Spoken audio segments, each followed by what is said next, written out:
জুয়া খেলে সর্বশান্ত হয়ে বাবার কাছে টাকার দাবি পূরণ না হওয়ায় জলের রিজার্ভারের ট্যাঙ্কের উপরে উঠে ঝাঁপ দিয়ে আত্মঘাতী হওয়ার হুমকি এক যুবকের।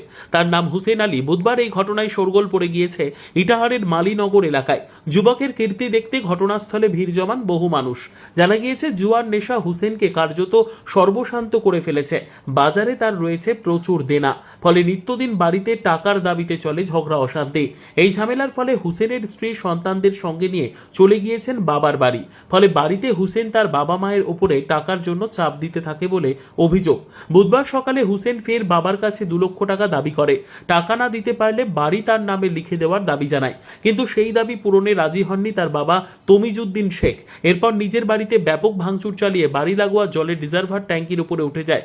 টাকার দাবি পূরণ না হলে সেখান থেকে ঝাঁপ দিয়ে আত্মঘাতী হওয়ার হুমকি দিতে থাকে হুসেন তার পরিজনকে। খবর পেয়ে ঘটনাস্থলে যায় ইটাহারের পুলিশ। স্থানীয় বাসিন্দা ও পুলিশ যুবকের সঙ্গে কথা বলে তাকে নামানোর চেষ্টা করে, কিন্তু দীর্ঘ 9 ঘন্টা কেটে গেলেও ওই যুবক রিজার্ভারের উপর থেকে নামানো সম্ভব হয়নি। ছেলের নাম কি? হোসেন। কি হয়েছে আজকে ঘটনা?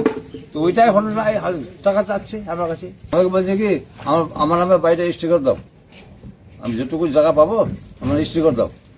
আমি যে তোমাকে দেবো না, তোমাকে দিলে পরে তুমি বিক্রি করে খাই নেবা, তোমার ছেলে 2 টাকা দেবো। তার ছেলে আছে, একটা মেয়ে আছে, তোমার ছেলে 2 টাকা দেবো। এই না আমাকে দিতে হবে, না 2 লাখ টাকা দাও। তারপরে তাহলে ওই ঘরটা ভাঙা টাকা, তাহলে ওই 10 বছর আমি মরে যাবো, এরকম বলছে। আপনি এখন কি করবেন, কি চাইছেন? আমার কিছু করার ক্ষমতা নাই, কিছু কি করবো আমি? ওর বউ ছেলে মেয়ে? ও মায়ের বাড়িতে আছে।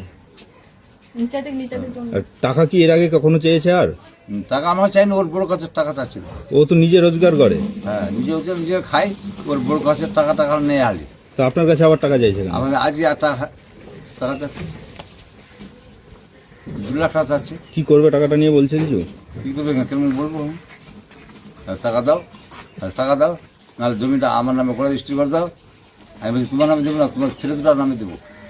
এরকম বলা বলি করে, কোনো মারামারি কোনো কিছু নাই। ঘরে ভাঙতে আরম্ভ করবি না, ছেলেকে দিতে চাইছেন না কেন? তুই তোর নামে করে দিব, তুমি বিক্রি করে দিবা।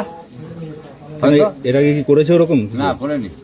মানে এই সন্দেহটা তাহলে কেন হলো? সন্দেহটা হচ্ছে ওই খেলার ছিল, কি খেলা ছিল? খেলায় হ্যাঁ টিকিট কাটে, ওই জন্য আর কি। মানে জুয়া টুয়া খেলে?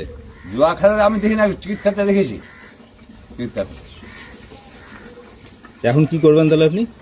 ওনাম কি করবো আমি, কোনো তো করার উপায় আমার উপায় নাই। ছেলের যদি কিছু একটা ঘটে যায়, অঘটন? ছেলে ঘটনা ঘটে গেলে তো আমি কি করবো আমি?